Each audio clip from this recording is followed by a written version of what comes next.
জনাব লৈছো এই মুহূৰ্তৰ এক গুৰুত্বপূৰ্ণ খবৰ বঙাইগাঁৱত বেদখলমুক্ত কৰাৰ বাবে প্ৰশাসনৰ উচ্ছেদ অভিযান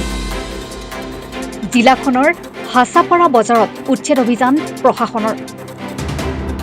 ৰাষ্ট্ৰীয় ঘাইপথৰ সমীপত গঢ় লৈ উঠিছিল ব্যৱসায়িক প্ৰতিষ্ঠান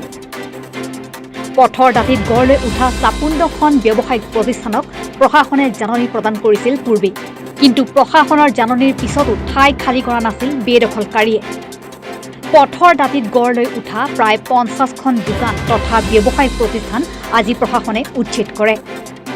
প্ৰশাসনৰ জাননীক কেৰেপ নকৰাত আজি এক্সকেভেটৰৰ সহায়ত ব্যৱসায়িক প্ৰতিষ্ঠানসমূহ উচ্ছেদ কৰে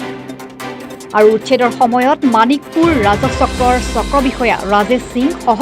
বৃহৎ পৰিমাণৰ আৰক্ষী উপস্থিত থাকে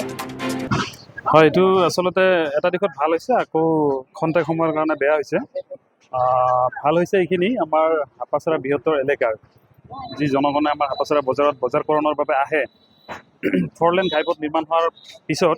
আমাৰ ৰাইজৰ খুবেই সমস্যা হৈছে ইয়াতে সঘনাই দুৰ্ঘটনা সংঘটিত হৈ আছে বিশেষকৈ দোকানবিলাক আপোনাৰ ৰাস্তাৰ কাষত উঠাৰ কাৰণে দোকানবিলাক এবাৰ ৰাষ্ট্ৰীয় ঘাইপথ প্ৰাধিকৰণ যি NSI দিছিল তেওঁলোকৰ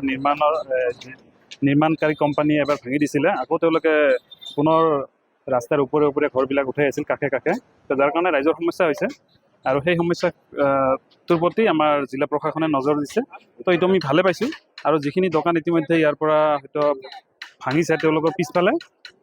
প্ৰত্যেকজন দোকানীকে বজাৰ কমিটিৰ ফালৰ পৰা নিশ্চয় উপযুক্ত ঠাই দিব দোকান পোহাৰ পৰিসৰৰ কাৰণে তো কোনো সমস্যা নহয় এনে ৰাইজৰ সুবিধা হৈছে কিন্তু খন্তেকীয়াভাৱে দোকানবিলাকৰ কাৰণে দোকানৰ গৰাকীৰ কাৰণে অলপ অসুবিধা হ'ব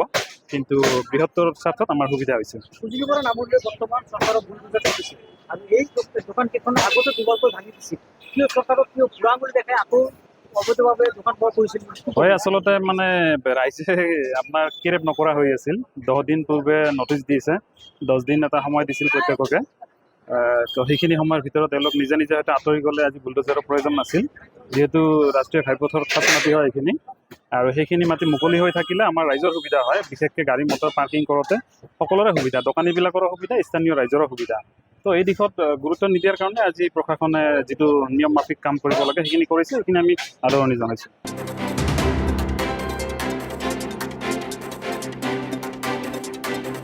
মানিকপুৰৰ পৰা ছানোৱাৰ ৰহমানৰ ৰিপৰ্ট ৰিপাব্লিক এনি